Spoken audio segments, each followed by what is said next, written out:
ప్రియులారా, ప్రభు అయిన యేసుక్రీస్తు పరిశుద్ధమైన నామములో మీకు నా ప్రేమ వందనములు. ఈ దినము చూడడం దేవుని కృపయే కదా. అన్ను దినము ప్రభువుతో నడవడం, అలాంటి భాగ్యం ఈ లోకములో వేరొకటేముంది మనకు? ప్రియమైన దేవుని బిడ్డలారా, అదే రీతిగా అనుదినము ఈ రీతిగా మిమ్మలను దర్శించటానికి దేవుడిచ్చిన భాగ్యమును తలంచి ప్రభువును స్తుతిస్తున్నాను. మిమ్మును బట్టి ప్రభువుకు స్తోత్రం. మిమ్మును పిలిచినవాడు, మిమ్ములను ఏర్పరచుకున్నవాడు నమ్మదగిన దేవుడు. ఎన్నటెన్నటికీ ఒక్కరోజు ఆయన మిమ్ములను మర్చిపోడు, చెయ్యి విడువడు. యాకోబు యొక్క దేవుడు మీకు ఆశ్రయ దుర్గం. ఈరోజు ప్రభు మీకిచ్చేటువంటి మాట వాక్యములో మనం చదువుకుందామా? కీర్తనలు 39:3 నా గుండె నాలో మండుచుండెను, నేను ధ్యానించుచుండగా మంట పుట్టెను, అప్పుడు నేను నోరారా ఈ మాట పలికితిని. అనుదినము మనము ఒక క్లుప్త సందేశము వింటూ వస్తున్నాము. ప్రభు నాకిచ్చేటువంటి ఆ శ్రేష్టమైన సందేశం మీకు ఇస్తున్నాను. ఆ విధానములో ఈరోజు ప్రభు మీకు చెప్పుటకు ప్రేరేపించు మాట ఏమిటంటే ప్రవచన వాక్కు. ఈ వచనం సెలవిస్తుంది, నా గుండె నాలో మండుచుండెను, నేను ధ్యానించుచుండగా మంట పుట్టెను, అప్పుడు నేను ఈ మాట నోరారా పలికి తిని.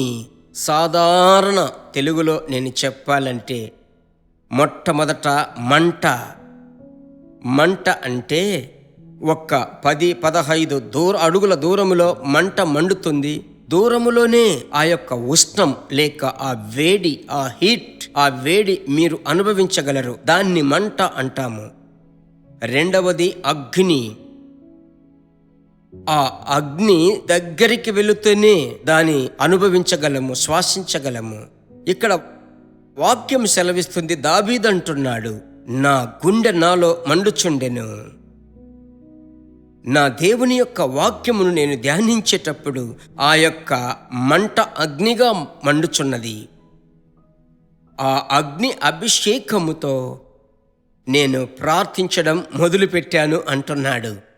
అలాగైతే మీరు ప్రార్థించటానికి ముందు దేవుని యొక్క సన్నిధిని, ప్రసన్నతను అనుభవించి ప్రభువు మీకు చూపించేటువంటి ఒక పరిశుద్ధ గ్రంథ లేఖనమును మీరు చదివి విశ్వసించి ఆ వాక్యమును ధ్యానించి ఆ తదుపరి ప్రార్థించి చూడండి. ఒక వ్యత్యాసమును మీరు చూస్తారు.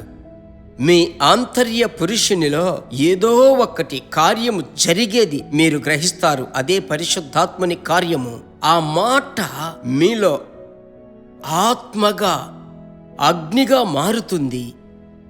మీరు ప్రార్థించడం మొదలు పెట్టగానే మీకు తెలియకుండానే మీ ప్రార్థనలో ఒక వ్యత్యాసమును మీరు గమనిస్తారు. ఇదే ప్రభు మీకు ఇచ్చేటువంటి మాట. అలాగే ప్రార్థించుదామా? కుటుంబముగా ప్రార్థిస్తారా? దేవుడు మీకు సహాయము చేస్తాడు. నేను ఇప్పుడు మీ కొరకు ప్రార్థిస్తాను. మంచి తండ్రి, మీ బిడ్డలకు మీరిచ్చిన చక్కటి మాటకై స్తోత్రం. మీ మాట ఎన్నటెన్నటికీ వ్యర్థముగా తిరిగి రాదు. ప్రభువా, ఆ వాక్యము చెయ్యను ఉద్దేశించినది చేసే తిరిగి వెనక్కి వస్తుందయ్యా. మీ బిడ్డలను దేవా మంటగా కాదు అగ్నిగా మార్చండి. ఆ అగ్ని అభిషేకముతో ప్రార్థించేటువంటి అభిషేకము బిడ్డలకు దయచేయండి. స్తుతి ఆత్మ, విజ్ఞాపన ఆత్మ, ప్రార్థనాత్మతో మీ బిడ్డలను నింపండి, ఆశీర్వదించండి. ప్రార్థన ఆలకించిన దేవునికి స్తోత్రం, స్తోత్రం, స్తోత్రం. ఈ దినమంతా ప్రభువా నడిపించండి. యేసు నామములో ప్రార్థిస్తున్నాము తండ్రి, ఆమెన్. ప్రభు యొక్క హస్తం మీకు తోడుగా ఉంటుంది. దైవ బలం మిమ్మలను భరిస్తుంది. ప్రభునందు ధైర్యంగా ఉండండి. ప్రభు చిత్తమైతే మరలా కలుసుకుందాం. మీకు తెలిసిన వారికి అందరికీ మర్చిపోకుండా షేర్ చేయండి. God bless you. దేవుని బిడ్డలారా, ఈ వర్తమానము మీకు మిక్కిలి ఆశీర్వాదకరముగా ఉందని మేము నమ్ముచున్నాము. ఇంకనూ మా వర్తమానములను విని ప్రభువులు ఆశీర్వదింపబడుటకు జీసస్ మీట్స్ మినిస్ట్రీస్ అను మా యూట్యూబ్ ఛానల్ ను సబ్స్క్రైబ్ చేయండి. మరియు మా ప్రార్థన సహాయముకై మీరు సంప్రదించవలసిన మా ఫోన్ నెంబర్ 9842525836 మరియు 7299546363. Email gpsrobinson@hotmail.com. ప్రభు మిమ్మును ఆశీర్వదించునుగాక.